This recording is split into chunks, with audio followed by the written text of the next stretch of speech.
La première chose par laquelle Satan va détruire votre foyer, c'est de corrompre vos pensées. C'est-à-dire te donner d'avoir une pensée qui n'est pas la bonne. D'avoir une idée qui n'est pas la bonne. Et les mauvaises idées, les mauvaises pensées, Satan n'attend pas que tu sois marié avant de te les communiquer. Il les fait avant. Et comme je te l'ai démontré dans la parole de Dieu, quand Satan vient te séduire, tu ne vois pas de démons, tu ne vois pas des sorciers. Ce sont simplement des idées qui viennent dans ton esprit. Et leurs pensées qui t'ont communiquées ne viennent pas comme si quelqu'un te suggérait quelque chose. Tu as même l'impression que tu es toi-même l'auteur de la pensée. Satan fait de l'illusion. C'est ce qu'on appelle le mensonge. Le mensonge peut te présenter de l'illusion. Le diable, qu'on appelle le calomniateur, peut te présenter une image de ce que ton conjoint ou celui que tu veux marier n'est pas.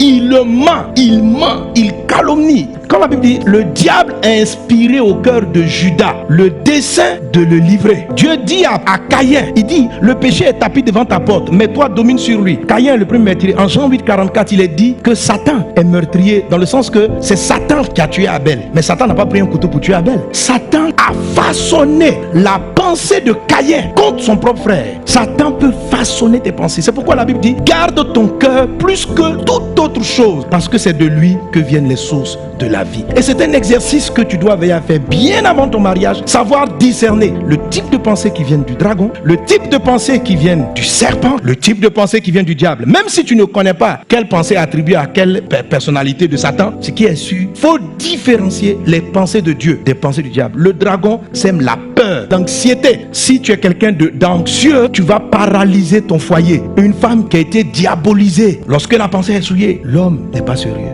Les hommes trompent toujours. Et elle croit cette parole. Elle rentre dans le foyer. Elle a un projet commun. Premier paix avec son mari. Deuxième paix, la paix, elle n'a pas. Elle a toujours l'impression que son mari risque de la tromper. Dès qu'il va, ton téléphone.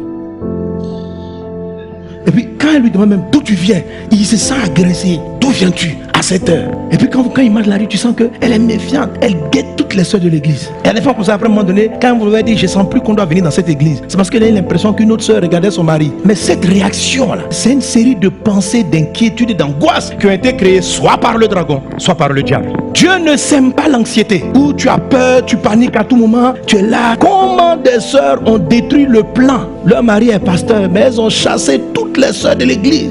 Dès qu'une soeur arrive, papa pasteur, dit à son mari, moi je vois clair, hein, cette fille-là, elle veut quoi? Derrière, quand le pasteur n'est pas là, elle attrape dans un couloir. Toi là,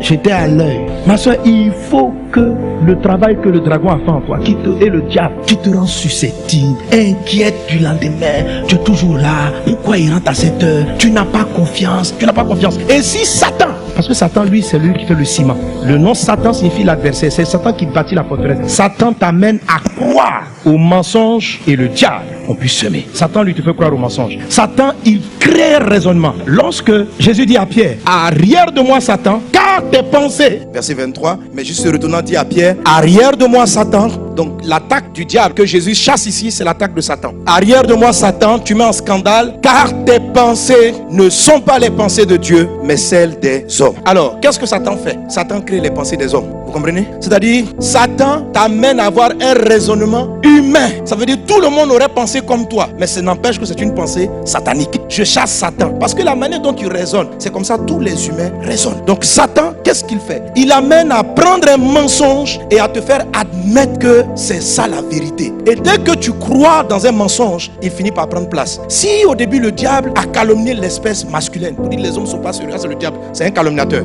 La semence du diable, les hommes ils sont pas sérieux, les hommes ne sont pas sérieux. Au début, tu n'es pas trop sûr. Après 2 ou 3 histoires et les premières années de mariage avec ton conjoint, ce que ta maman t'avait dit depuis toujours, aucun homme n'est sérieux. Et tu finis par dire oui, c'est vrai.